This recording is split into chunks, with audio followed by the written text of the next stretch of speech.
Nunca olvidaré ese día. Llegué temprano, con el pastel más caro que mis ahorros de jubilación podían pagar. Un pastel de almendra con ganache de chocolate, cubierto de flores comestibles, una obra de arte que me costó casi 3,000 pesos. Había pasado 3 meses apartando de mi pensión, renunciando a medicinas y al gusto de un cafecito de la mañana, solo para ver la sonrisa de mi hija Renata. Era su cumpleaños número 44, y en mi mente todavía la veía como aquella niña que se iluminaba al soplar las velas. Me bajé del taxi frente a su mansión en Temozón Norte, al norte de Mérida.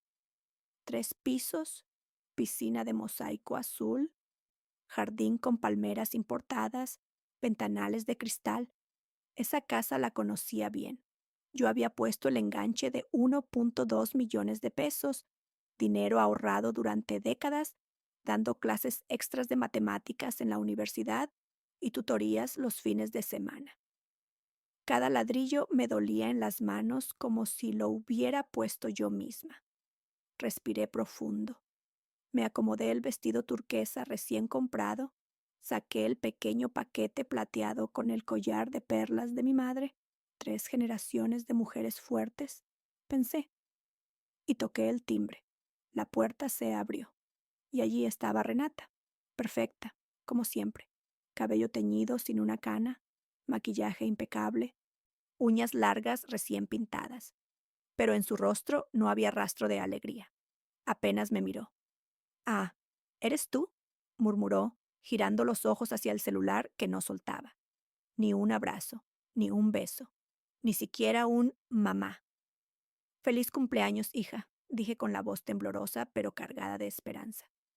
«Traje tu pastel favorito y un regalo especial». Ella suspiró como si mi presencia fuera un estorbo. «Ponlo en la mesa de la cocina. Estoy ocupada». Me hice a un lado y entré sola. Crucé la sala de mármol italiano, otro de mis regalos cuando remodelaron, y llegué hasta la cocina. Coloqué el pastel con cuidado sobre la isla, junto a un portadocumentos abierto. No pude evitar leer el encabezado: Crédito hipotecario Infonavit Aval. Mi nombre estaba ahí, impreso en letras frías. Sentí un escalofrío recorrerme.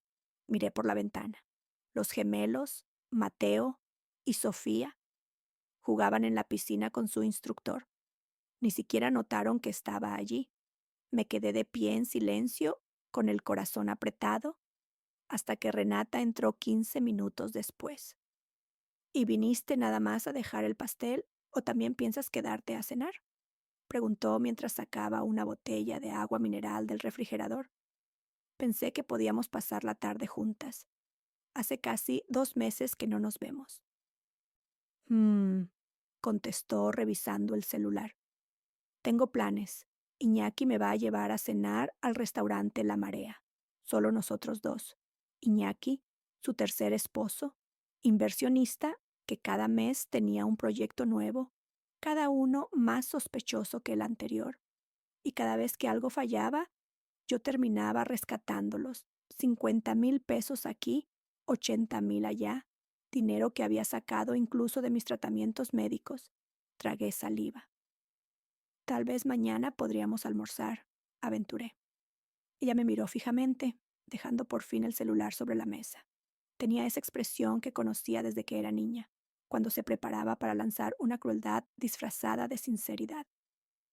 «Mamá, siéntate. Tenemos que hablar».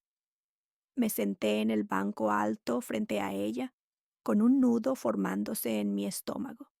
Renata giraba el vaso de agua entre sus dedos con calma estudiada.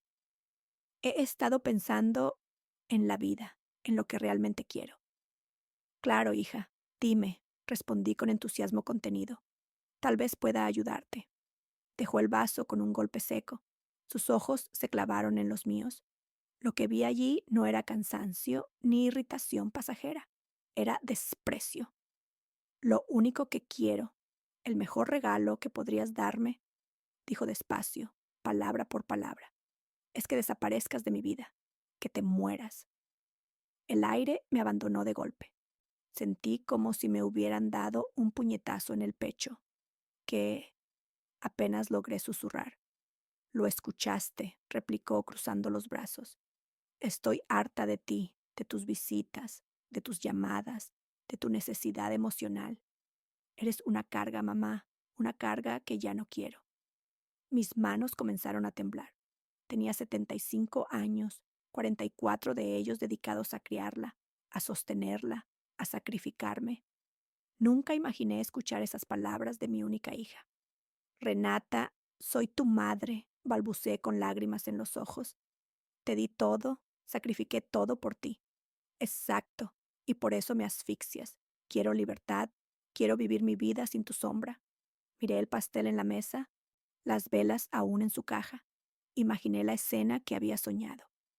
Risas, abrazos, fotos con los nietos. Todo se evaporó como humo. Me levanté con las piernas temblorosas. Tomé mi bolso y el pequeño paquete con el collar. Dejé el pastel. Tal vez, pensé, los niños lo disfrutarían aunque su madre no pudiera. No puedo creer lo que me dices, murmuré. Renata se rió con sarcasmo. Todo lo que hiciste fue para sentirte necesaria, para tener control. Ya no te necesito, mamá. Avancé hacia la puerta, cada paso pesando como plomo. En el umbral volteé, esperando ver arrepentimiento, un destello de la niña dulce que había criado. Pero solo encontré impaciencia, ganas de que me largara. Feliz cumpleaños, hija, susurré antes de cerrar la puerta con suavidad. Lo que Renata no sabía es que con esas palabras había encendido dentro de mí una llama que llevaba décadas dormida. Una llama que no me consumiría. Una llama que me haría renacer. No dormí esa noche. El ventilador de techo giraba lento y cada vuelta parecía burlarse de mí. Me senté en la cocina de mi departamento con una taza de té que se enfrió sin que yo lo probara. Las palabras de Renata martillaban en mis sienes. El mejor regalo sería que te murieras. Abrí la caja de madera que guardaba encima del refrigerador, esa que había acompañado toda mi vida. Dentro estaban mis tesoros más tristes, recibos arrugados, copias de transferencias SPAY, pagarés firmados con mi nombre, contratos notariales. Nadie sabía que yo los conservaba, ni siquiera Renata. Ella pensaba que mi memoria era débil, pero una profesora de matemáticas nunca pierde la costumbre de registrar todo. Fui sacando papeles uno por uno. El olor a tinta vieja y a humedad me envolvió. Coloqué las hojas en pilas, como si estuviera preparando exámenes para un grupo de estudiantes. Esta vez, la alumna era yo. Tenía que reprobar o aprobar la historia de mi vida. Tomé mi libreta cuadriculada, la de tapas violetas, y comencé la suma. Educación de Renata, colegiaturas de primaria, secundaria, preparatoria y 3 intentos universitarios. El total ascendía a casi 450,000 pesos. Recordé noches de desvelo, dando asesorías para poder cubrir un pago atrasado. Bodas, 3 celebraciones, cada una más cara que la anterior. La primera, con orquesta de cuerdas en un salón de Mérida, $350,000. La segunda, más moderna, con DJ de moda, $200,000. La tercera, con Iñaki, en un banquete de autor, $170,000. Entre las tres, más de 700,000 pesos evaporados en promesas de amor que se rompieron como copas de cristal. Clínica de estética, el proyecto que le daría independencia. El préstamo lo pedí yo, usando mi departamento como garantía. 450,000 pesos. Y todavía compré el equipo médico a crédito. $210,000. Casa en Temozón Norte. El enganche de 1.2 millones de pesos lo puse yo y además firmé como aval. En ese momento lo hice pensando que aseguraba el futuro de mis nietos. Ahora ese papel me ardía como hierro candente en la piel. Auto. Cuando el viejo se descompuso, compré uno nuevo para ella. $230,000. Yo viajaba en camión bajo el sol, mientras ella estrenaba aire acondicionado y asientos de piel. Nietos, las colegiaturas bilingües de Mateo y Sofía, eran de $52,000 por trimestre, 3 años seguidos. El total, mejor no lo escribí de golpe. Temí que el corazón no aguantara. Seguí pasando páginas, sumando, anotando. El lápiz raspaba el papel con fuerza. Cuando terminé, la cifra final se dibujó como un monstruo en la libreta. Casi $5 millones. 5 millones entregados a lo largo de 44 años. Me quedé inmóvil. Mis manos olían a papel viejo y mis ojos ardían como brasas. Me pregunté, ¿qué habría sido de mí si hubiera invertido ese dinero en mis propios sueños? Un viaje a Sevilla, un departamento con vista al mar, una jubilación tranquila. En cambio, estaba sola, con una hija que me pedía la muerte como regalo de cumpleaños. Respiré hondo. El dolor comenzó a transformarse en otra cosa. No era rabia, aunque rabia había. Era claridad. Una claridad que me decía que el amor se había convertido en deuda y la deuda en cadena. Miré la carpeta gris al fondo de la caja. Crédito hipotecario Infonavit. La abrí con dedos temblorosos. Allí estaba mi nombre. Alma Robles Aval. Recordé el día de la firma. Renata llorando de emoción, Iñaki prometiendo que nunca se atrasarían. Eres nuestro ángel, mamá. Ángel sí, pero de bolsillo. Entre los anexos descubrí lo que había olvidado. Un adendum de copropiedad condicionada, incluido por recomendación de un notario. Para proteger su aportación, señora, me dijo entonces. Yo apenas presté atención, cegada por las lágrimas de mi hija. Ahora esas líneas brillaban como un faro. No soy un adorno, murmuré, acariciando mi firma junto a la palabra aval. El celular vibró sobre la mesa. Era Renata. Lo puse boca abajo. Luego sonó de nuevo, esta vez Iñaki. Dejé que el zumbido llenara la habitación. El ventilador, el celular, el eco de mi respiración, una sinfonía de ruptura. Dejé los papeles en orden. Finanzas, legal, familia. Abrí otro cajón y saqué mis estudios médicos. 2 episodios de hipertensión en los últimos 3 años. Llamadas a Renata que nunca contestó porque tenía una fiesta o el cumpleaños de Iñaki. Evidencia, pensé. Cada omisión era también una prueba. Cuando la primera luz del amanecer entró por la persiana, yo ya tenía un plan. Tomé el celular y con dedos firmes bloqueé los números de Renata, de Iñaki, de la clínica, incluso de la niñera de los gemelos. Era la primera vez en 40 años que el silencio sonaba a libertad. Después me vestí con calma, guardé en mi bolso el contrato de la casa, el adendum subrayado, los SPI más comprometedores y mi libreta cuadriculada. Salí rumbo al banco. El sol de Mérida pegaba fuerte, pesado como el calor de mayo en la Ciudad de México. En la parada del camión, el celular volvió a vibrar con un mensaje de voz. No lo escuché. Lo guardé como se guarda un recibo, para usarlo después si era necesario. Al subir al camión, sentí una extraña ligereza. No era alegría, tampoco resignación. Era otra cosa, el comienzo de algo nuevo. Por primera vez en décadas, llevaba pruebas en mi bolsa no para rescatar a mi hija, sino para rescatarme a mí. El motor del camión rugió, y con cada brinco en la carretera me convencí más.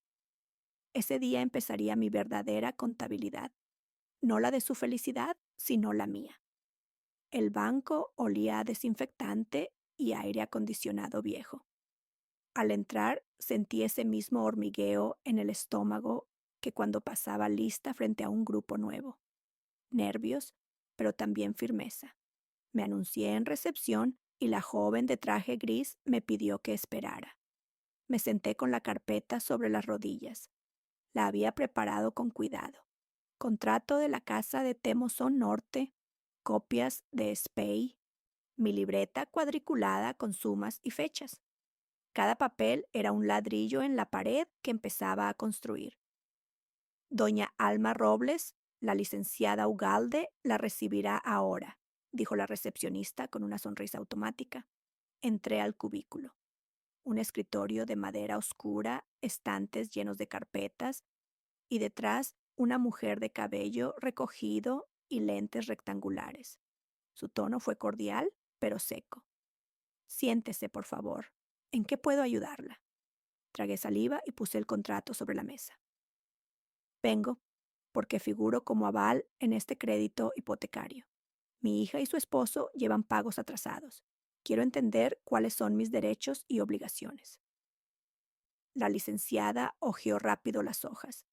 Se detuvo en el adendum que yo había subrayado con marcador amarillo la noche anterior. Alzó una ceja. Interesante. Este documento establece una copropiedad condicionada en caso de incumplimiento. Eso no es común. Mi corazón dio un brinco. ¿Qué significa exactamente? Que usted no solo es responsable si ellos dejan de pagar, sino que también puede solicitar medidas precautorias para proteger su aportación. En cristiano, si demuestran riesgo de incumplimiento, usted puede pedir que se congele la propiedad o incluso que se adjudique en proporción a su inversión. Sentí que el aire volvía a mis pulmones. ¿Y qué necesito para hacerlo? La licenciada sacó una hoja y comenzó a anotar. Necesita comprobantes de los depósitos que usted realizó para el enganche, constancias de retrasos en los pagos de ellos y una carta formal solicitando revisión por riesgo. También conviene que un abogado la respalde, porque el proceso puede escalar a lo legal. Asentí. Mis dedos se apretaban contra la carpeta. Por primera vez, las letras frías de un contrato me parecían un escudo. Al salir, el sol de Mérida me cegó. Afuera el calor era pesado como plomo, pero yo caminaba ligera, con pasos que no había sentido en años. Esa tarde llamé al LIC. Aranda, un abogado recomendado por una colega jubilada. Aceptó venir a mi departamento con su escáner portátil. Cuando llegó, saludó con una reverencia discreta y al ver la montaña de papeles sobre mi mesa de comedor, soltó un silbido. Doña Alma, aquí hay material para un expediente completo. Le conté todo. Cómo puse el enganche, cómo firmé como aval, cómo Renata me había pedido morirme como regalo de cumpleaños. El licenciado me escuchó en silencio, solo tomando notas. Mire, dijo al final con calma, legalmente usted tiene derecho a proteger su aportación. Lo importante es que armemos un expediente ordenado, con fechas, montos, copias certificadas. En tribunales no cuentan los sentimientos, cuentan los documentos. Me ayudó a escanear recibos, transferencias, contratos. Dividimos todo en carpetas, finanzas, hipoteca, apoyos familiares. Yo iba narrando cada historia detrás de los números. Este depósito fue para su segundo matrimonio. Este cheque cubrió la remodelación de la clínica. El abogado asentía, sin juzgar, pero cada tanto anotaba con letra apretada. Prueba de aportación, riesgo de mora, posible negligencia administrativa.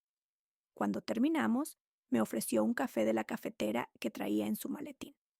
No se culpe, doña Alma. Lo que usted hizo fue por amor.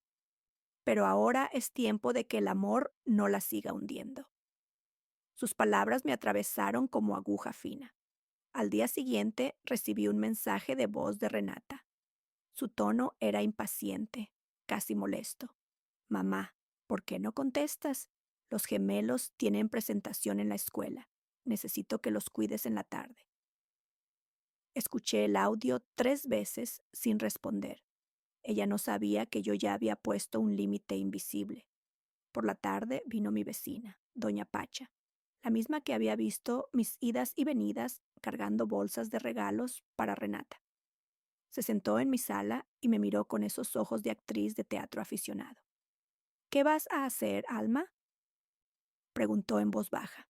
Le conté mi plan, el expediente, la posible acción legal y la idea de desaparecer un tiempo, dejar una carta, permitir que Renata enfrentara la vida sin mi red de seguridad. Doña Pacha me tomó las manos. Cuenta conmigo. Si quieres que entregue la carta, lo haré. Si quieres que llore en su puerta para que parezca real, también. Sus palabras me dieron una fuerza inesperada. Esa noche escribí la primera versión de la carta. Era dura, pero necesaria. Querida Renata, pediste como regalo de cumpleaños que desapareciera de tu vida. He decidido cumplir tu deseo. Cuando leas esto, ya habré iniciado los trámites legales para recuperar lo que me pertenece como aval y para cerrar todas las cuentas que compartíamos. Lo que venga después será consecuencia de tus decisiones, no de las mías. La dejé guardada en la carpeta azul. Aún faltaba pulirla, pero ya tenía la semilla. Cuando apagué la luz, sentí algo nuevo. No miedo, no tristeza, sino determinación. El aval no era un adorno. Era la llave que me devolvería lo que tanto tiempo me arrebataron. Mi voz, mi dignidad, mi lugar en la historia. 3 días después de mi visita al banco, sonó el timbre de mi departamento con insistencia. El golpe metálico retumbó como campanas de misa. Miré por la mirilla. Era Iñaki, con la camisa arrugada, la corbata floja y una expresión entre súplica y enojo. Abrí apenas un resquicio. ¿Qué quieres? Hablar.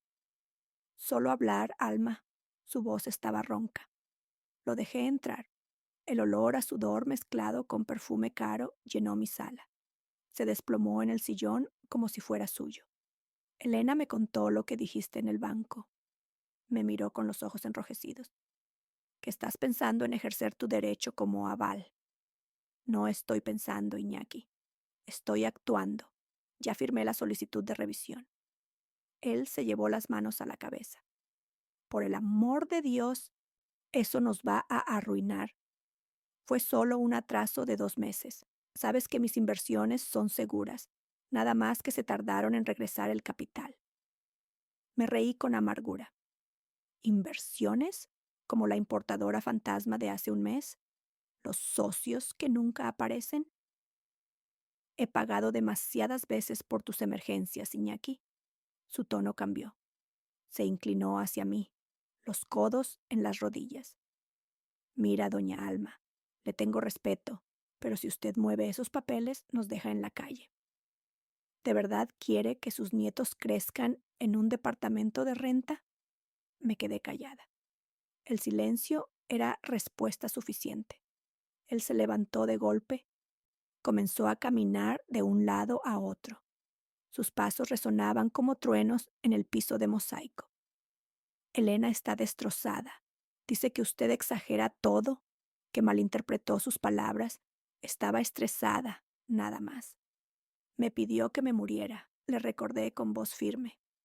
Él detuvo su andar, me sostuvo la mirada apenas un segundo antes de desviarla. Ya sabe cómo es Elena cuando se enoja. Dice cosas sin pensar.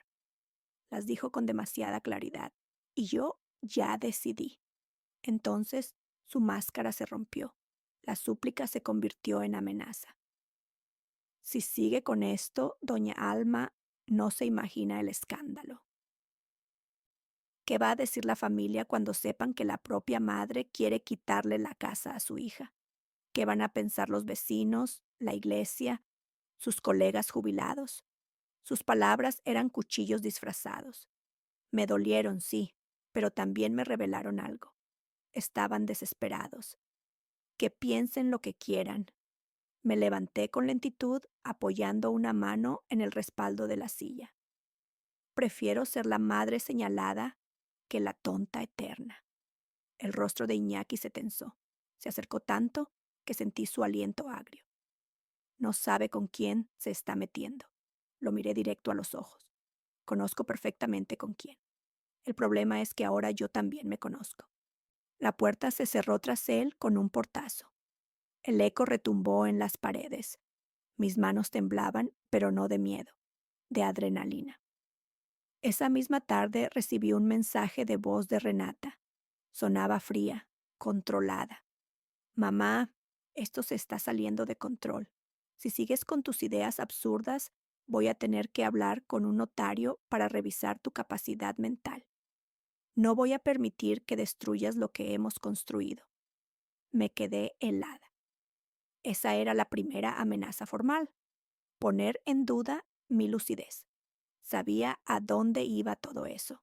Querían pintarme como senil, como una anciana manipulada. Me serví un vaso de agua. El líquido bajó áspero.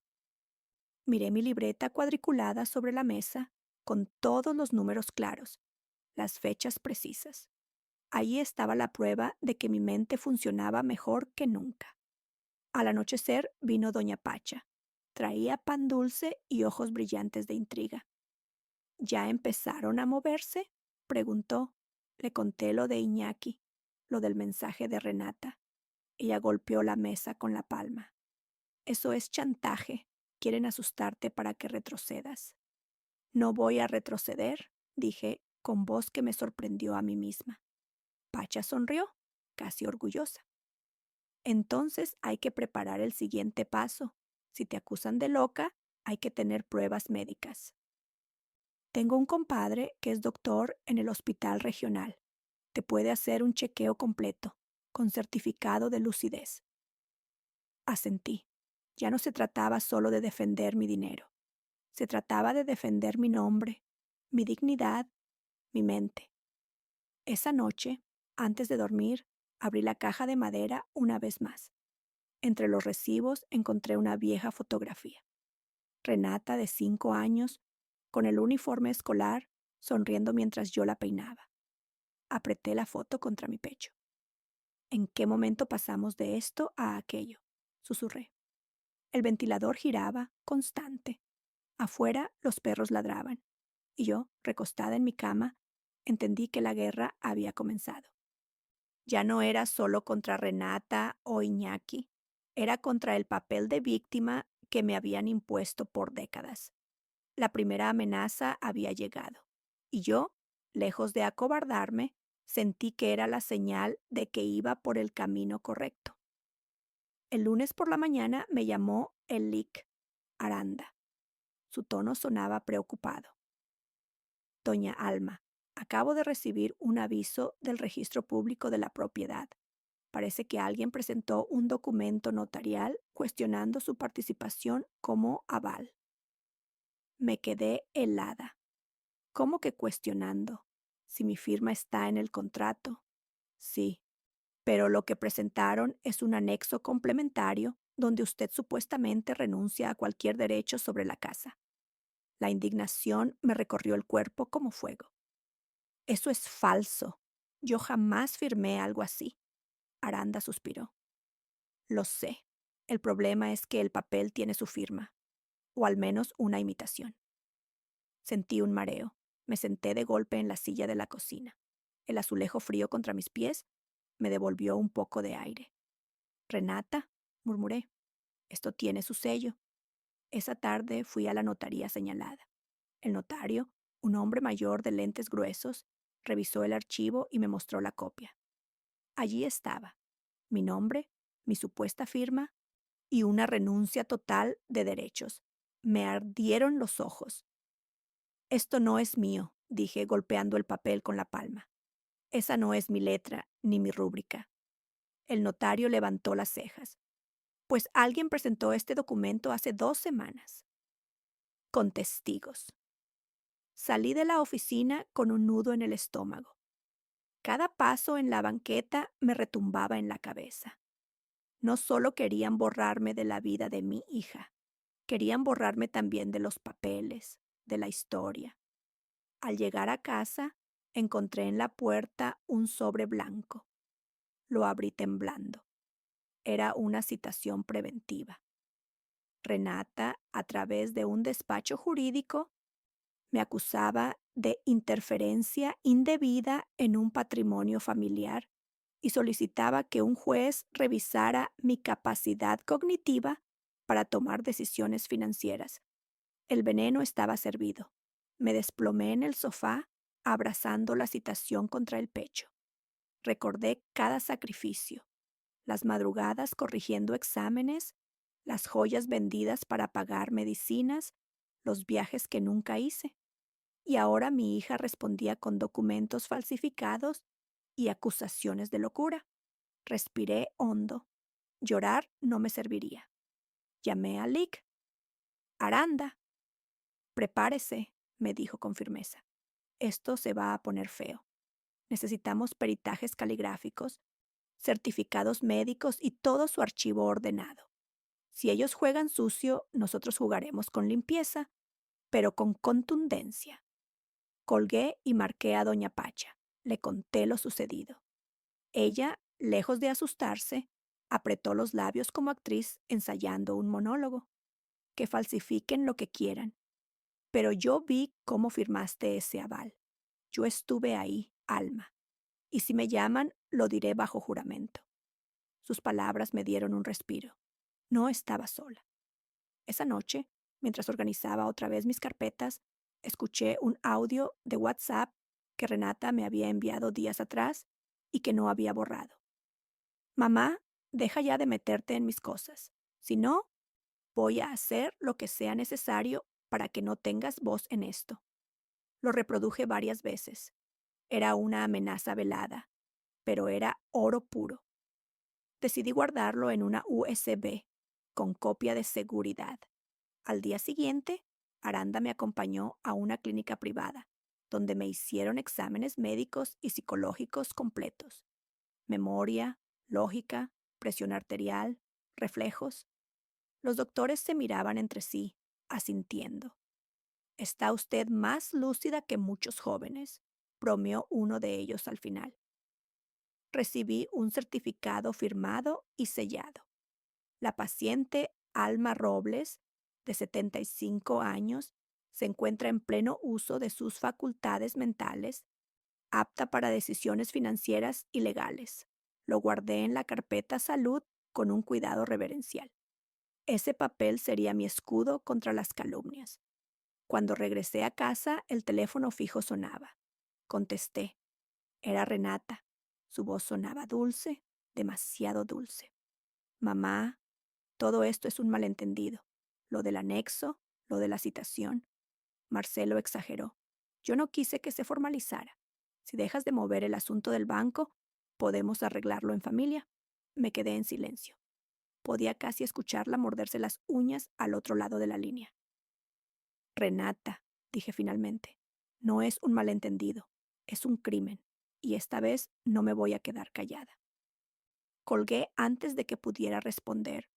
Mis manos temblaban, pero no de miedo, de fuerza. Esa noche escribí en mi diario. Hoy entendí que mi hija ya no es solo ingrata, es mi enemiga legal. Ha puesto su nombre contra el mío en un juzgado. Ha falsificado mi firma. Y aunque me duela en el alma, tengo que defenderme como si se tratara de una extraña. Guardé el diario en la misma caja de madera junto al collar de perlas. El legado de 3 generaciones ahora iba a acompañar no recuerdos, sino pruebas de batalla. El veneno estaba en los papeles, pero yo tenía mi propio antídoto. La verdad, los documentos auténticos, los testigos. Y estaba dispuesta a usarlos aunque me costara lágrimas, aunque me costara la última gota de energía.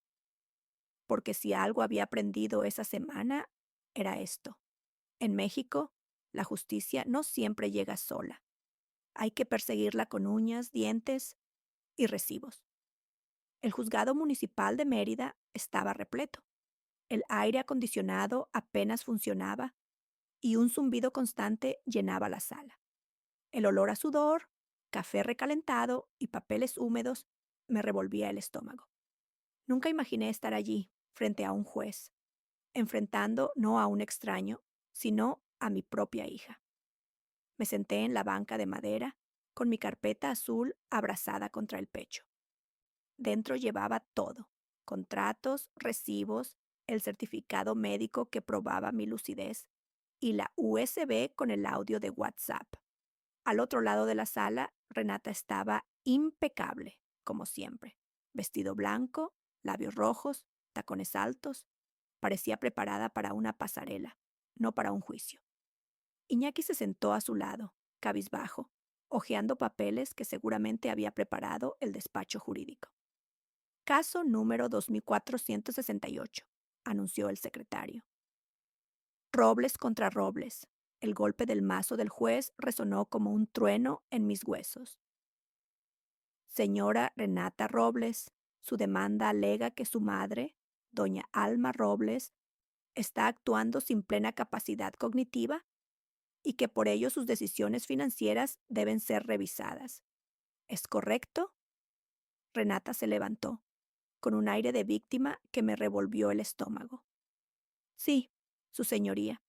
Mi madre está confundida, manipulada por terceros. Últimamente ha tomado decisiones erráticas que ponen en riesgo el patrimonio familiar. Yo solo quiero protegerla. Sus palabras cayeron como veneno disfrazado de miel. El juez giró hacia mí. ¿Qué responde usted, doña Alma? Me puse de pie. Sentí las rodillas temblar, pero mi voz salió firme. Que mi hija miente. Estoy en perfecto uso de mis facultades. Aquí tengo un certificado médico reciente, firmado y sellado. Saqué el documento y lo entregué al secretario, que lo pasó al juez. El juez lo revisó, asintió y lo anexó al expediente. Muy bien, continúa. El abogado de Renata, un hombre joven de corbata azul, se levantó.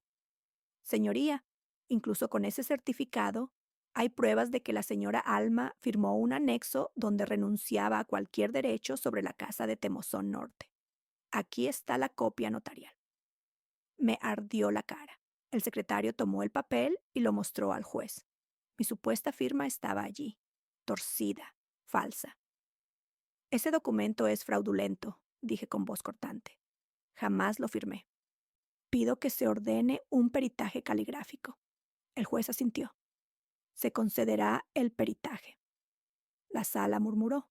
Entre los curiosos había vecinos, conocidos, incluso un par de compañeras jubiladas que habían venido por curiosidad. El juicio ya era un espectáculo público. Mi abogado, el Lickmiller Aranda, se levantó. Su señoría, además de refutar ese documento, queremos presentar evidencia de que la señora Alma ha financiado durante décadas la vida de su hija.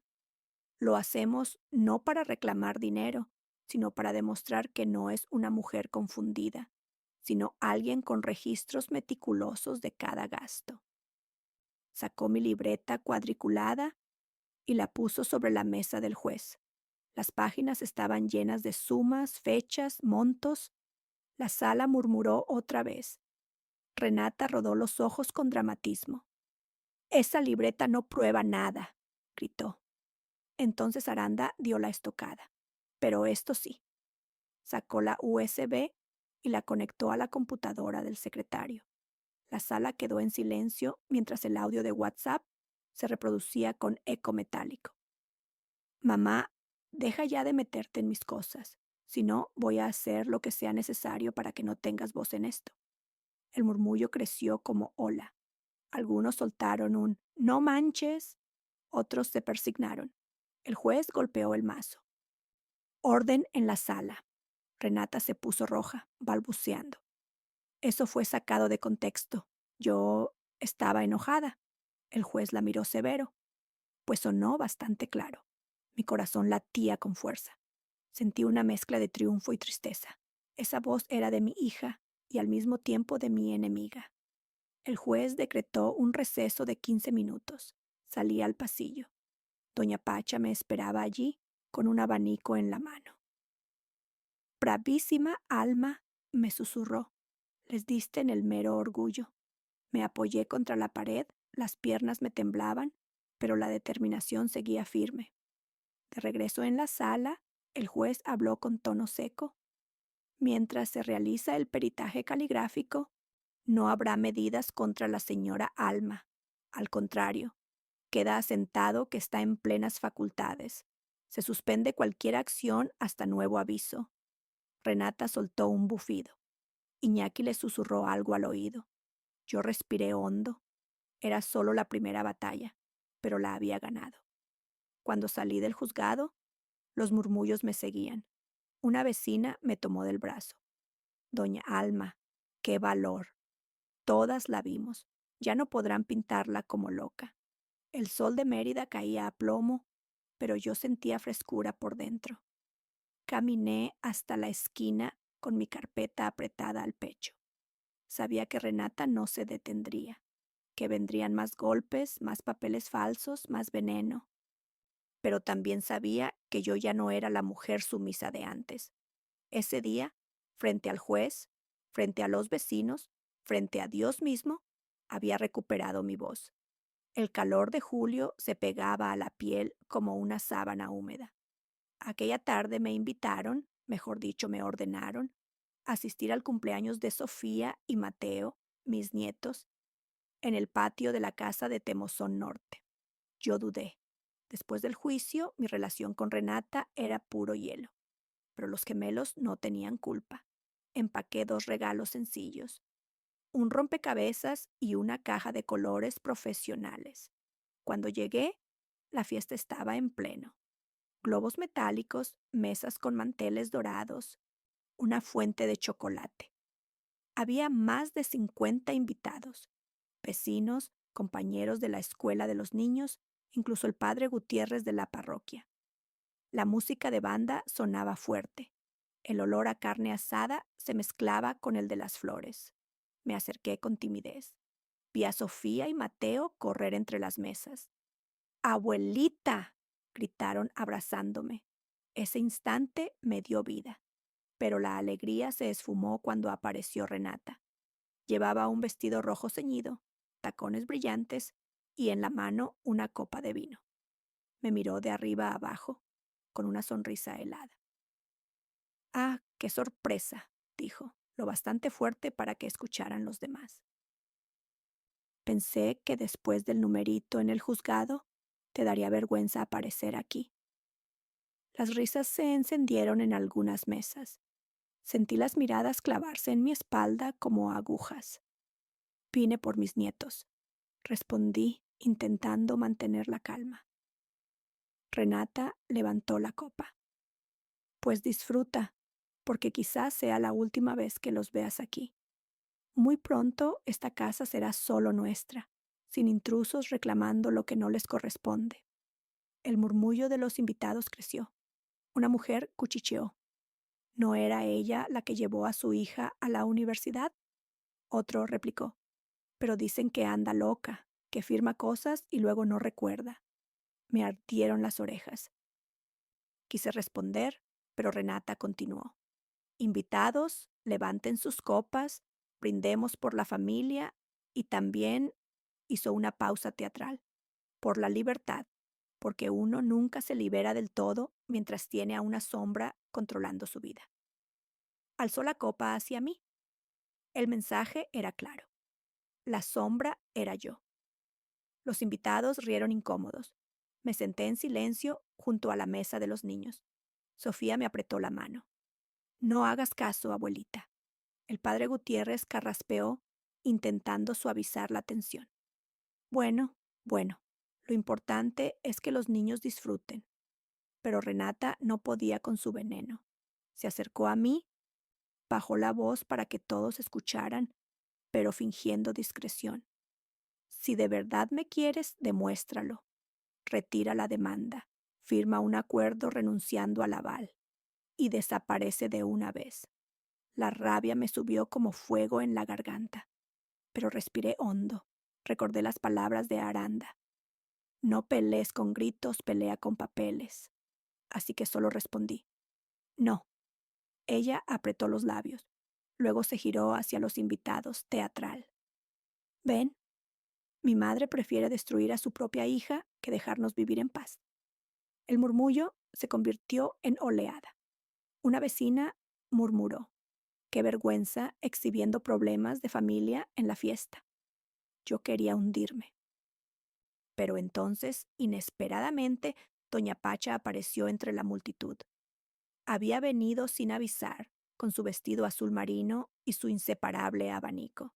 Se acercó y dijo en voz alta: Pues yo estuve en la notaría el día que Alma firmó el aval. Vi con estos ojos la rúbrica auténtica. Y también la vi trabajar 30 años para juntar el dinero del enganche. El patio quedó en silencio. Renata la miró con furia. Vieja chismosa, nadie te pidió tu opinión. Pacha sonrió tranquila. No necesito que me la pidan, solo digo la verdad. Y si hace falta, la diré en un tribunal. Los murmullos cambiaron de tono. Ya no eran cuchicheos de burla, sino de duda. Algunos se alejaron de Renata, otros me miraron con respeto renovado. Iñaki se acercó rápido, con cara de pánico. Renata, basta, le susurró, pero lo suficientemente fuerte para que varios lo oyeran. Estás quedando mal tú, no ella. Renata lo empujó con desprecio. Cállate. La música volvió a sonar, pero el ambiente ya no era fiesta, era escenario de un escándalo. Me levanté, tomé a los gemelos de la mano y los llevé hacia la mesa del pastel. Cantamos Las Mañanitas y mientras todos aplaudían, yo hice mi promesa en silencio. Muy pronto, la verdad saldrá a la luz, y no en un patio lleno de vecinos, sino donde cuenta, en los papeles y frente a la ley. Cuando cortamos el pastel, Renata no pudo resistir lanzar una última pulla. Mamá, ¿no trajiste tu libreta de cuentas para anotar esto también? Varias risas sonaron, pero algunas ya no con malicia, sino con incomodidad. Yo simplemente le sostuve la mirada. No necesitaba gritar. Mis pruebas hablarían por mí. Al salir, el aire de la noche me golpeó con frescura. Pacha me alcanzó en la puerta. ¿Lo viste, verdad?, me dijo. Ya no eres tú la que está quedando en ridículo. Es ella. Asentí. La fiesta en el patio había sido la humillación pública que Renata creyó orquestar contra mí. Pero sin darse cuenta, había sembrado la semilla de su propia caída. Después de la humillación en la fiesta, pasé 2 noches sin dormir. El eco de las risas, los cuchicheos, la voz venenosa de Renata, todo rondaba mi cabeza. Pero también me quedaba la firmeza. No iba a dejar que me pisotearan. La mañana del lunes decidí ordenar mi pequeño apartamento en el centro. Abrí un baúl de madera donde guardaba papeles viejos, pensando que quizá había algo útil para el caso. Entre recibos de gas, cartas amarillentas y fotografías de mi difunto esposo, apareció un sobre gris, polvoso, con la palabra hipoteca 1998, escrita a mano. Lo abrí con curiosidad. Adentro había copias de los primeros contratos de compraventa del terreno de Temozón Norte. Recordé ese día como si fuera ayer. Yo, joven todavía, entregando el adelanto con manos sudorosas, feliz de estar asegurando un futuro para mi hija. Revisé hoja por hoja y de pronto lo vi. Una cláusula subrayada en tinta azul con la rúbrica del notario. El avalista tendrá derecho preferente sobre la propiedad en caso de incumplimiento, incluso si los propietarios intentan transferirla a terceros. Me quedé helada. Era oro puro. Ese documento no solo me protegía como avalista, también invalidaba cualquier intento de Renata de vender o ceder la casa sin mi consentimiento. Seguí revisando y encontré otro detalle. Un recibo de depósito a nombre de Constructora Peninsular S.A. de Sevi por 1,200,000 pesos hecho directamente desde mi cuenta en Bancomer. Era el enganche inicial, a mi nombre. Me llevé las manos a la boca. Durante años Renata había repetido que ella había comprado la casa, que yo solo había ayudado un poco. Pero ahí estaba la prueba. La base de esa mansión había sido mi dinero. Llamé de inmediato al LIC. Aranda. Licenciado, encontré algo. No sé si sirva, pero es un contrato de 1998 con una cláusula muy clara y un recibo a mi nombre. Mándeme fotos ahora mismo, respondió él entusiasmado. Escaneé con el celular y le envié todo. 10 minutos después me llamó de nuevo, la voz vibrante. Doña Alma, esto cambia el juego. Con este contrato y ese recibo, usted no solo es aval, es acreedora preferente. En caso de incumplimiento, podría reclamar la propiedad completa. Sentí un cosquilleo en el estómago. La casa completa. Nunca lo había considerado. Mi idea era defender mis derechos, no quedarme con todo. Pero la ley hablaba claro. Esa misma tarde, Aranda presentó una ampliación de la demanda, anexando los nuevos documentos. El juez, sorprendido, aceptó revisarlos. Renata estalló de furia cuando recibió la notificación. 2 días después, recibí un mensaje inesperado de Iñaki. Suegra, tenemos que hablar. Sé que Renata está fuera de control. Yo vi ese contrato en su momento, pero nunca imaginé que lo ocultaría. Ella lo sabía. Me quedé helada. Renata lo sabía. ¿Había ocultado deliberadamente ese documento todos estos años? Nos citamos en un café discreto del centro. Iñaki llegó despeinado, nervioso. Mire, doña Alma, dijo bajando la voz. Renata me hizo firmar papeles que nunca entendí bien. Ella siempre decía que todo estaba bajo control, pero ahora veo que jugó con los dos. Si usted reclama la casa, yo no me opondré. Ya no puedo seguir defendiéndola. Sus palabras eran como confesión. Guardé silencio. Sabía que debía manejarlo con cuidado. Al salir del café, pasé por la iglesia de Santa Lucía. Me senté en una banca de madera, con el sobre gris en la bolsa apretado contra mi pecho. Recé en silencio. Dios mío, dame fuerza. No quiero venganza, quiero justicia. No quiero quedarme con nada que no me corresponda, pero tampoco permitiré que me arrebaten lo que construí con tanto sacrificio. Esa noche, mientras copiaba el documento en mi libreta cuadriculada, entendí que el verdadero poder no estaba solo en el papel, estaba en la memoria, en no olvidar jamás lo que entregué. Renata podía intentar manipular al juez, a los vecinos, a sus propios hijos, pero contra un contrato firmado y un recibo bancario a mi nombre, ni ella ni 100 mentiras podrían ganar. La noticia del nuevo documento corrió rápido. Al día siguiente, en el mercado, varias vecinas me abordaron. Doña Alma, dicen que usted tiene papeles que la hacen dueña de la casa. ¿Es cierto? Sonreí apenas. La verdad siempre sale a la luz, vecina. Dentro de mí, sin embargo, hervía la mezcla de miedo y emoción. Si esto se confirmaba en el tribunal, no solo me defendía, volteaba toda la partida de ajedrez. La noticia del documento olvidado cayó como bomba en la familia. En menos de 24 horas ya todos mis parientes lo sabían. El murmullo corría entre pasillos, WhatsApp de primos y hasta en la misa dominical. El sábado siguiente, cuando apenas me estaba sirviendo un café con pan dulce, sonó el timbre de mi apartamento, abrí y ahí estaban. Mi hermana menor, Teresa, y mi sobrino Julián. Traían rostros tensos, como mensajeros de malas noticias. Alma, tenemos que hablar, dijo Teresa entrando sin esperar invitación.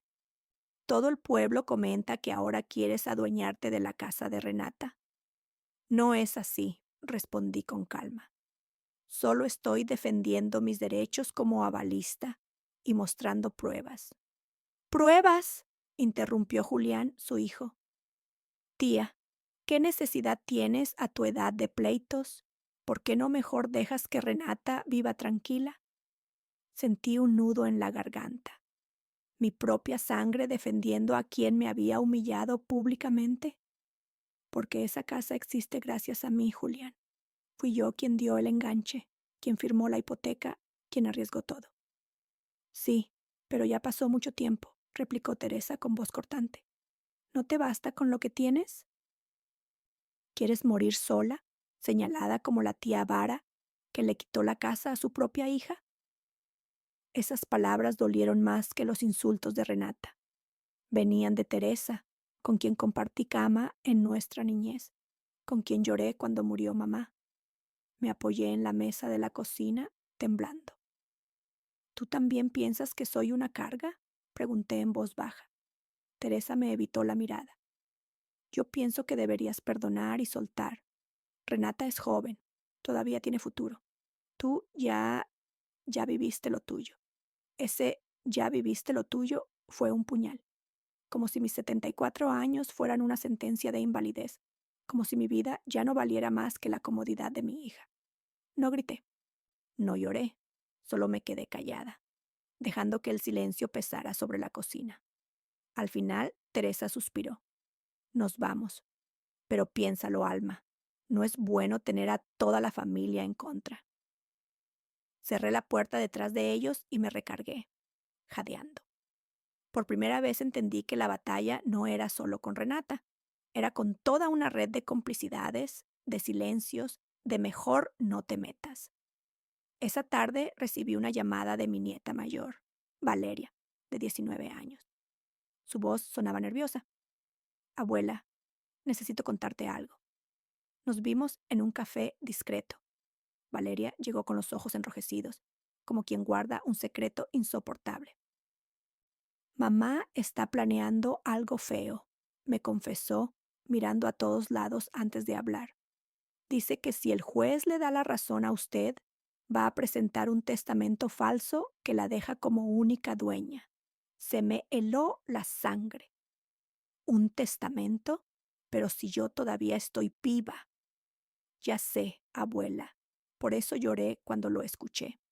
Ella le pidió a un notario amigo que prepare un documento con una fecha antigua, como si usted lo hubiera firmado hace años. Yo escuché la llamada por accidente. El corazón me latía como tambor. Mi propia hija planeaba matarme en papeles antes de tiempo. ¿Por qué me lo dices, Valeria?, pregunté con voz quebrada. Porque no es justo.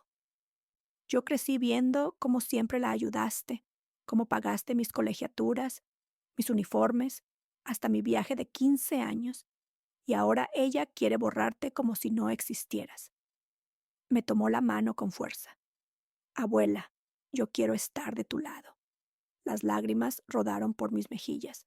Entre tanta traición, ahí estaba una chispa de lealtad, de esperanza. Esa noche, mientras escribía todo en mi libreta cuadriculada, me sentía atrapada entre dos fuegos. La traición de Renata era dolorosa, pero la de Teresa, mi hermana, me había desgarrado más hondo. Recordé un dicho de mi madre. La sangre pesa, pero a veces también ahoga. No podía confiar ciegamente en nadie más que en mí misma y en esos papeles que tenía como escudo. El contrato, el recibo, el documento olvidado, eran mi salvación frente a la avalancha de falsedades que Renata estaba preparando. Al día siguiente, llevé la información a mi abogado. Licenciado Aranda, le dije con voz firme, mi propia hija planea fabricar un testamento falso. Él levantó las cejas. Eso ya es delito grave, pero necesitamos pruebas. ¿Podría su nieta declarar lo que escuchó? Es mucho pedirle a una muchacha de 19 años, dije preocupada. No quiero que quede atrapada entre su madre y yo. Lo entiendo. Pero tarde o temprano, el testamento aparecerá. Y cuando lo haga, necesitamos estar preparados para desmentirlo. Asentí. Sabía que venía un huracán. Esa noche, en la soledad de mi sala, encendí una vela frente al retrato de mi difunto esposo. Julián, susurré, dame fuerza, porque nuestra hija se ha convertido en mi enemiga y mi propia hermana me ha dado la espalda. Pero no voy a caer, no voy a rendirme. La llama tembló como si respondiera a mis palabras. Respiré profundo. En ese instante entendí que la traición de sangre no era el final. Era apenas la señal de que el clímax estaba cerca, y yo estaría lista. El lunes a las 9 de la mañana, el pasillo del juzgado municipal de Mérida hervía de murmullos. Mujeres con abanicos, hombres con camisas empapadas de sudor, reporteros de la radio local buscando notas. El eco de pasos sobre el mármol me retumbaba en el pecho. Me senté en una banca de madera, con mi carpeta azul sobre las piernas. Dentro llevaba lo que había encontrado y guardado durante décadas: recibos, contratos, copias notariadas, estados de cuenta y el documento olvidado del 98. Era mi escudo. Mis manos temblaban, pero no de miedo. Era la descarga de toda una vida que llegaba a este punto. El Lic, Aranda, impecable en su traje gris claro, se inclinó hacia mí. Doña Alma, hoy no es usted la que se defiende. Hoy es la verdad la que habla, asentí. Recordé a mi madre repitiendo siempre: los papeles no mienten, hija. La tinta guarda lo que la voz olvida. El juez entró. Era un hombre robusto, de cejas densas, que imponía respeto. Golpeó el mazo. Se abre la audiencia en el caso Robles versus Robles sobre la propiedad de Temozón Norte. Volteé discretamente. La sala estaba llena. Vecinos, amigas de la iglesia, mi hermana Teresa con gesto endurecido, y hasta el padre Gutiérrez. En la otra mesa, Renata lucía un vestido marfil, el rostro perfectamente maquillado, la sonrisa helada. A su lado, Iñaki, más pálido de lo habitual. El abogado de Renata abrió fuego. Su señoría, mi representada, solo busca proteger el patrimonio de sus hijos. La señora Alma Robles, con 75 años, ya no distingue con claridad. Se deja influir por terceros y pretende apropiarse de una casa que no le pertenece. El juez levantó una ceja. Aranda se puso de pie. Objeción. Presento como prueba certificado médico y psicológico, expedido hace un mes por el doctor Molina. Aquí consta: plena capacidad cognitiva, juicio intacto, memoria y raciocinio normales para su edad. El documento pasó de mano en mano hasta el estrado. El juez lo hojeó y dictó: se admite. Respiré con fuerza. Primer golpe a su mentira. Aranda me cedió la palabra. Me levanté, la voz temblorosa pero firme. Su señoría, toda mi vida llevé cuentas. Fui profesora de matemáticas 40 años. Cada ayuda que di a mi hija está registrada. Coloqué sobre la mesa mi libreta cuadriculada. Aranda proyectó una hoja ampliada. Columnas de fechas, montos, conceptos.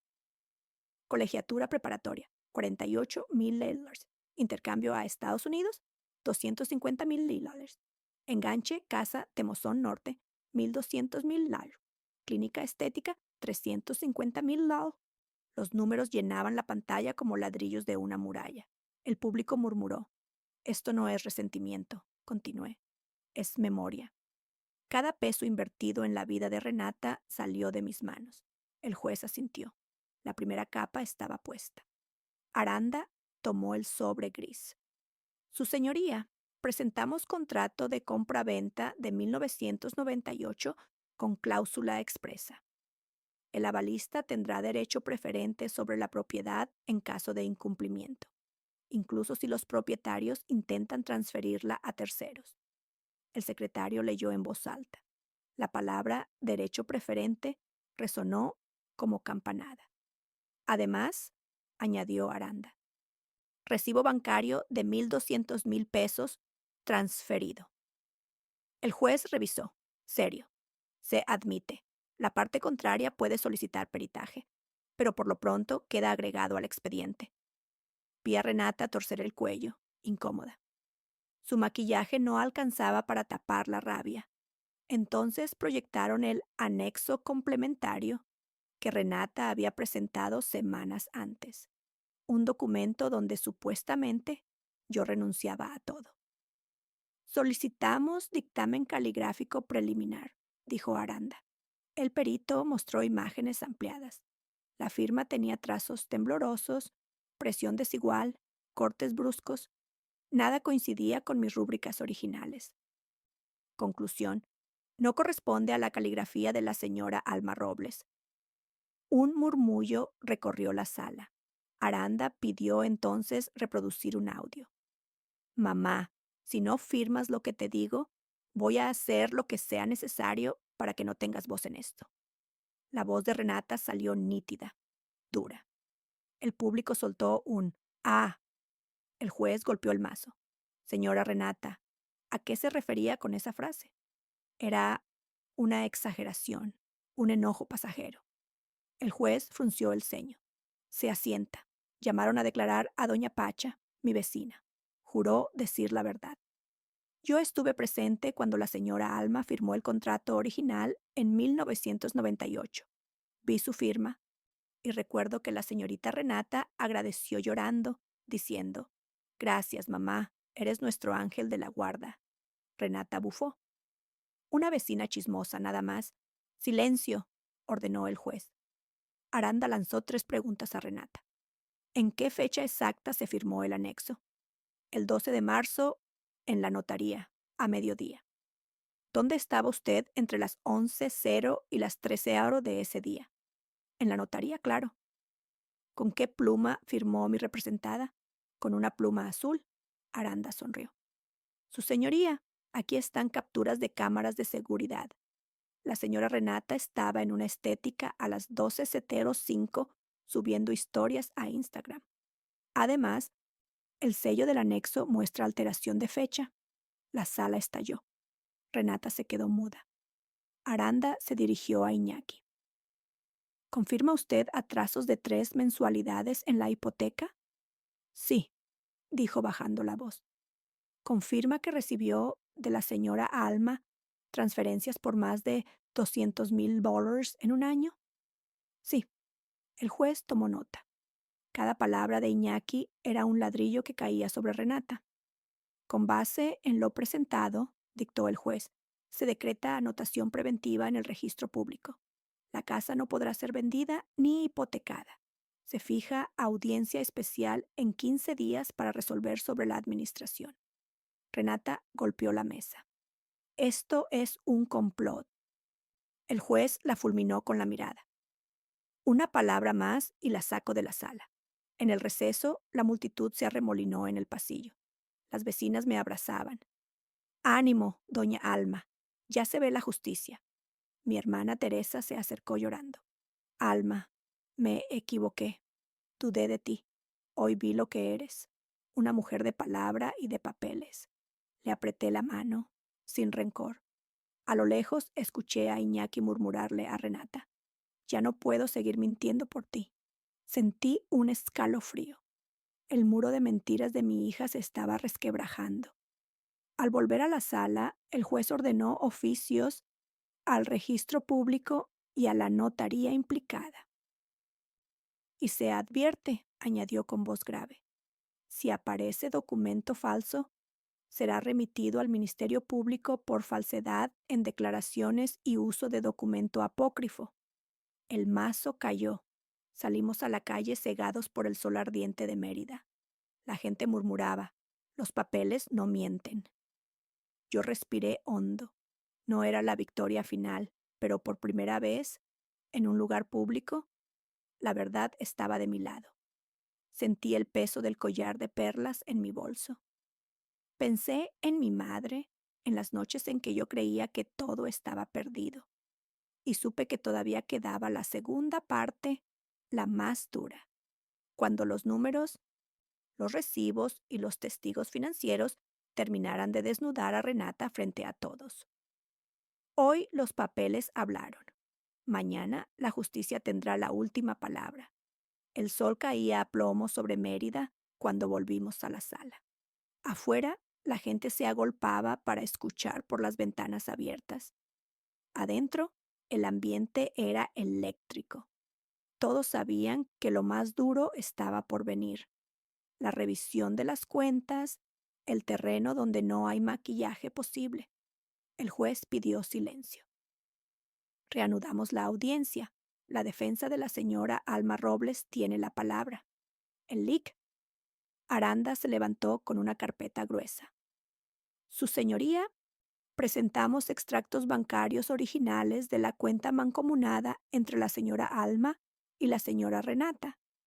Aquí constan depósitos periódicos de la primera, sumando más de 1,800,000 pesos en los últimos 8 años. Pedimos que se proyecten. El secretario conectó la pantalla. Línea tras línea de transferencias apareció, cada depósito marcado con la descripción emergencia, colegiatura, reparación casa. El público murmuraba. La lista parecía interminable. Ahora, continuó Aranda, obsérvese destino de los fondos. Varios retiros coinciden con transferencias a una empresa llamada ICE, Servicios Mayab S.A. de C.B., cuyo apoderado es el señor Iñaki Carranza, esposo de la actora. El nombre brilló en pantalla. Vi a Iñaki tragar saliva. ¿Lo confirma, señor Carranza?, preguntó el juez. Iñaki, cabizbajo, murmuró. Sí, su señoría. La empresa es mía. El golpe resonó más fuerte que cualquier mazo. Aranda se acercó a Renata. ¿Podría explicar por qué dinero destinado a tratamientos médicos de los gemelos terminó en la cuenta de su esposo? Renata apretó los labios. Era un préstamo temporal.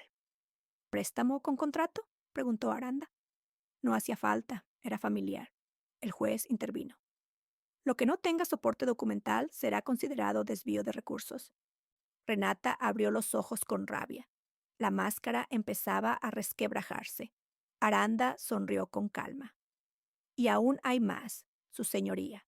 En los archivos de la señora Alma encontramos una carta firmada por Renata en 2015, donde reconoce expresamente: recibí de mi madre la cantidad de 350,000 pesos para abrir mi clínica de estética, compromiso que asumo reembolsar cuando las utilidades lo permitan.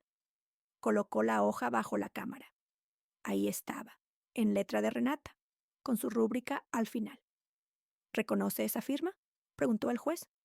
Renata dudó un segundo. Sí, pero fue un borrador. Nunca tuvo validez. El público soltó carcajadas ahogadas. El juez golpeó el mazo. Silencio. La firma es firma, y con fecha. Se admite como prueba. Sentí un nudo en la garganta. Años guardando papeles por costumbre, y ahora cada uno se convertía en espada. Aranda pidió llamar a la señora Ramírez, oficial de préstamos del banco donde se firmó la hipoteca. Una mujer de lentes, traje beige y voz segura. Confirmo, dijo, que la señora Alma Robles aparece como aval y aportante inicial en el crédito hipotecario de la casa de Temozón Norte. Sin su respaldo, el financiamiento no habría sido aprobado. ¿Hubo atrasos recientes?, preguntó el juez. Sí, 3 mensualidades consecutivas en los últimos 5 meses. Los murmullos crecieron. Renata bajó la vista. Iñaki se frotó la frente. De pronto, Renata se levantó. Su voz sonó fuerte, como queriendo recuperar control. Todo lo que mi madre dio fue voluntario. Ella se metía en mis asuntos, ofrecía dinero sin que yo lo pidiera. Ahora quiere cobrármelo como si fuera negocio. Se volvió hacia mí, los ojos encendidos. Dilo, mamá, tú me diste ese dinero porque querías sentirte necesaria. Nadie te obligó. El juez levantó una mano. Eso es argumento, no prueba. Aquí hablamos de documentos, no de emociones.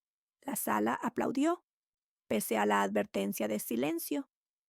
Aranda aprovechó la grieta. Señor Carranza, ¿desea aclarar algo antes de que el tribunal oficie a la unidad de inteligencia financiera? Iñaki cerró los ojos. Su voz salió apagada. Sí, parte de ese dinero se usó para cubrir deudas mías, inversiones fallidas. No todo fue para la casa o los niños. Renata lo fulminó con la mirada. ¡Traidor!, el juez la reprendió. Una palabra más y ordenó desalojarla. Aranda pidió proyectar la tabla comparativa que yo había hecho en mi libreta. Los números estaban claros. Casi 4.800.000 pesos invertidos en la vida de mi hija a lo largo de 40 años. Su señoría, concluyó Aranda, pedimos que se reconozca la participación económica de la señora Alma y se suspenda cualquier intento de enajenar la casa hasta resolver la propiedad. Además, solicitamos se investigue el posible uso de documentos falsos y desvío de fondos familiares. El juez tomó aire. Este tribunal decreta: 1. La finca de Temozón Norte queda bajo administración judicial temporal. 2. Se remite copia certificada al Ministerio Público para indagar falsificación de firmas y simulación de testamento. 3. Se ordena investigación de movimientos bancarios en cuentas vinculadas a ICI, Servicios Mayab. El mazo sonó 3 veces. El público explotó en murmullos y exclamaciones. Unos gritaban: ¡Justicia! Al fin alguien le pone un alto.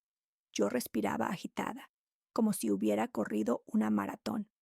Las lágrimas me nublaban la vista, no de tristeza, sino de alivio. Renata, roja de ira, se levantó y me señaló con el dedo. Esto no se queda así, mamá. Me vas a pagar por avergonzarme delante de todos. El juez ordenó a los policías auxiliares acercarse. Señora Renata, cálmese o será desalojada. Ella se dejó caer en la silla, mordiéndose los labios hasta sangrar. En el pasillo, al terminar la sesión, la gente se me acercaba. Doña Alma, usted nos dio una lección. Por fin alguien demuestra que las madres también tienen derechos. Incluso el padre Gutiérrez me tomó las manos. Hija, hoy rompiste cadenas. Pero la sorpresa mayor fue mi hermana Teresa. Se acercó llorando. Alma, yo dudé de ti. Defendí a Renata porque es sangre. Pero hoy vi claro. Me da vergüenza haberme puesto de su lado. Perdóname. La abracé. La sangre pesa, Teresa, pero la verdad pesa más. De regreso a casa, abrí mi carpeta azul y acaricié el documento del 98. Recordé cada noche en que pensé que guardar recibos era obsesión de vieja maestra. Y ahora, cada uno de esos papeles era un ladrillo que me sostenía. No todo estaba ganado. El juicio seguiría, Renata buscaría nuevas artimañas, tal vez más crueles, pero algo había cambiado.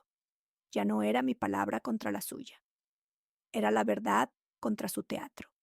Me miré al espejo, el rostro arrugado, los ojos cansados, pero había algo nuevo en mi reflejo. Dignidad recuperada. Ese día comprendí que la justicia no siempre llega en silencio. A veces llega en medio de una sala abarrotada, con papeles en alto y un juez golpeando el mazo mientras el pueblo entero escucha. Y supe, con una claridad que me estremeció, que la próxima audiencia no sería solo el cierre de un pleito familiar, sería el desenlace de una vida de sacrificios, porque las cuentas, al fin, habían empezado a cuadrar. El día de la última audiencia amaneció nublado en Mérida, como si el cielo mismo presintiera lo que estaba por suceder. Llegué temprano con mi carpeta azul bajo el brazo, aunque ya casi no la necesitaba. Los papeles habían hablado, hoy la justicia debía escribir la última línea. La sala estaba llena otra vez. Vecinos, reporteros, curiosos. Renata entró con un vestido negro y gafas oscuras, como si fuera a un funeral. Iñaki, desaliñado, evitaba su mirada. Yo llevaba un sencillo rebozo blanco, regalo de mi madre, símbolo de que la verdad no necesita adornos. El juez tomó asiento. Golpeó el mazo con solemnidad. Se abre la sesión final en el caso Robles versus Robles. El secretario comenzó a leer. Su voz era firme, cada palabra caía como piedra en un estanque. Primero, se declara válida la cláusula del contrato de 1998 que otorga a la señora Alma Robles derecho preferente sobre la propiedad de Temozón Norte. Segundo, se comprueba la aportación económica inicial de 1.200.000 pesos y posteriores apoyos por más de $3,500,000, sumando un total superior a $4,700,000. Tercero, se confirma falsificación de documento presentado por la señora Renata Robles. Se da vista al Ministerio Público. Cuarto, la casa de Temozón Norte pasa a administración y uso exclusivo de la señora Alma Robles hasta que se resuelva su venta o adjudicación definitiva. El juez levantó la mirada. En conclusión, este tribunal reconoce a la señora Alma Robles como copropietaria y principal acreedora. La parte actora, la señora Renata Robles, pierde derechos de posesión inmediata. Un murmullo recorrió la sala. Yo me llevé una mano al pecho. No grité, no aplaudí. Solo cerré los ojos y agradecí en silencio a mi madre, que desde el cielo parecía sonreír. Renata se levantó de golpe. Esto es injusto. Es mi casa, mi vida. Esa mujer siempre quiso controlarme. El juez la interrumpió con voz severa. La justicia no se basa en caprichos, sino en pruebas, y usted no presentó ninguna que resista el análisis. Ella volteó hacia mí, con los ojos llenos de odio. Me quitaste todo, mamá, todo. Yo la miré con una calma que me sorprendió. No, hija, lo que perdiste no lo quité yo. Lo perdiste tú misma, con tus palabras y tus actos. Iñaki, visiblemente abatido, pidió la palabra. Su señoría, quiero declarar que la señora Alma nunca obligó a nadie. Fui yo quien presionó a Renata a pedir más dinero. Yo gasté lo que no tenía, inventé negocios, y ella siguió el juego. Lo siento.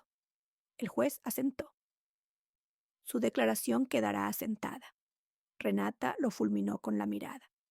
¡Cobarde! Pero sus gritos ya no tenían fuerza. La sala entera veía en ella no a una víctima, sino a la arquitecta de su propio desastre. Al salir, el aire húmedo olía a tierra mojada. Un grupo de vecinos me rodeó. Doña Alma, ganó usted con dignidad. Nos enseñó que una madre también puede decir basta. Yo sonreí con humildad.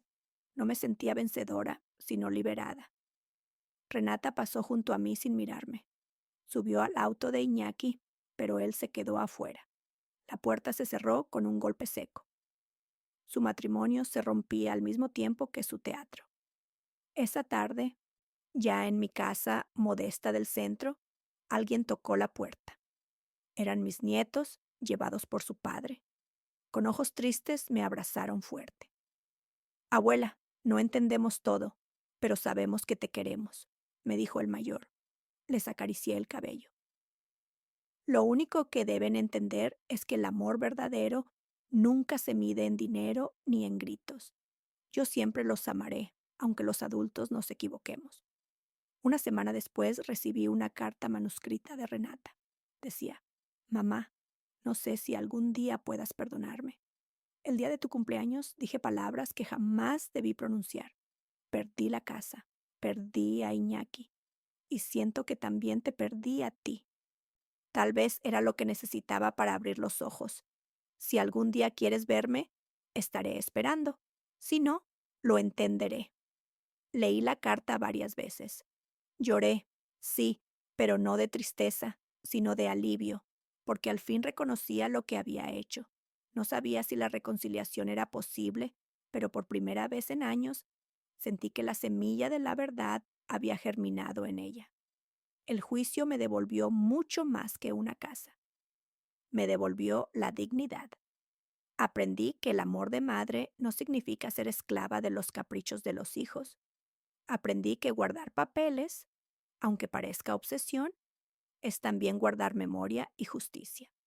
Hoy, cada vez que camino por el patio de Temozón Norte y escucho el viento mover las hojas de los flamboyanes, recuerdo el día en que mi propia hija me pidió desaparecer. Y sonrío, porque entendí que no era yo la que debía desaparecer, sino mi miedo. A mis 75 años, descubrí que todavía se puede empezar de nuevo.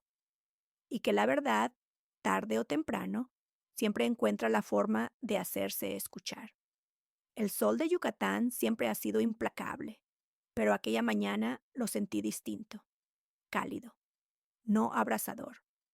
Era la primera vez en muchos años que abría las ventanas de la casa de Temozón Norte y dejaba entrar la luz sin miedo, sin la sombra de un reclamo, sin la amenaza de que alguien me corriera de un lugar que yo misma ayudé a levantar. Me senté en el patio, bajo la sombra del flamboyán, con una taza de café de olla entre las manos.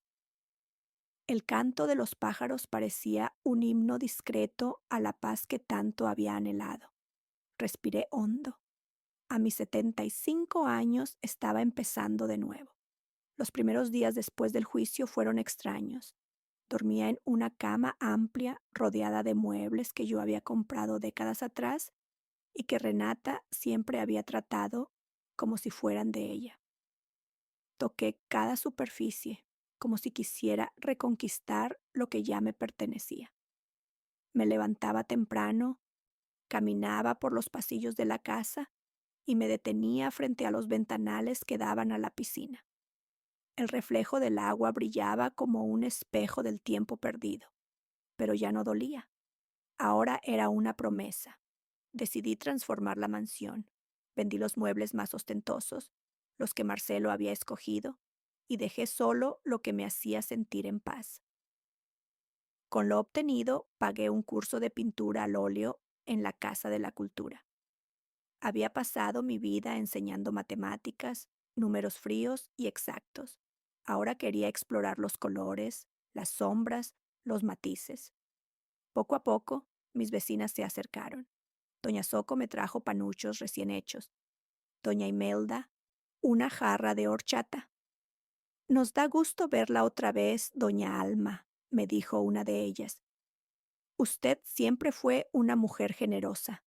Sentí un nudo en la garganta. Durante años me había aislado porque Renata decía que no quería chismes de vecinas. Ahora entendía que esas mujeres eran mi verdadero sostén. Incluso algunos exalumnos de la universidad vinieron a visitarme. Gracias a usted terminé la carrera, me dijo uno. Cuando yo no podía pagar, usted me dio tutorías gratis. Escuchar eso me hizo comprender que mi vida había valido mucho más de lo que Renata jamás reconoció. Un sábado, Iñaki llegó con los gemelos. Renata no los acompañó. Quieren verte, Alma, me dijo, con un aire cansado, como quien finalmente acepta sus derrotas. Los niños corrieron hacia mí y me abrazaron con fuerza. Abuela, ¿de verdad te vas a ir otra vez? Preguntó el menor con voz temblorosa. Me agaché. Les acaricié el cabello. No, mis amores. Esta vez me quedo. Pero hay reglas. Aquí no se viene a pedir cosas, se viene a compartir cariño. Ellos asintieron, serios, como si entendieran más de lo que aparentaban. Pasamos la tarde jugando lotería y comiendo marquesitas que compramos en la esquina. Sus risas llenaron la casa de un modo que ningún lujo podía lograr. Semanas después recibí otra carta de mi hija. Su letra era menos firme, como si cada trazo le pesara. Mamá, estoy en terapia. La psicóloga dice que debo aceptar mis errores y pedir perdón, aunque no espere respuesta. Sé que no merezco tu confianza, pero quiero que sepas que estoy intentando cambiar. Perdí la casa, perdí a Iñaki y casi pierdo a mis hijos. Solo me queda la esperanza de que algún día tú puedas ver en mí algo más que a una traidora. La leí en silencio. No respondí de inmediato. No estaba lista para abrir esa puerta, pero tampoco la cerré del todo. La dejé entre las páginas de mi Biblia, no como un olvido, sino como un recordatorio de que el perdón es un camino largo. Con el dinero recuperado de la hipoteca, decidí cumplir un sueño que había guardado en silencio. Viajar a España, tierra de mis abuelos. Dolores, mi amiga inseparable, me acompañó. En Barcelona caminé por las Ramblas, probé paella frente al mar y en la Sagrada Familia recé una oración de agradecimiento. No pedí nada, solo di gracias por la fuerza de haber sobrevivido a todo. En Madrid visité museos y me quedé horas frente a los cuadros de Velázquez. Pensé, toda mi vida me dediqué a sumar y restar. Ahora me dedico a mirar y sentir. Ese viaje fue un renacer. Me demostró que nunca es tarde para vivir lo que siempre soñamos. Al regresar a Mérida, me integré a un grupo de mujeres mayores que daban talleres de apoyo emocional en colonias populares.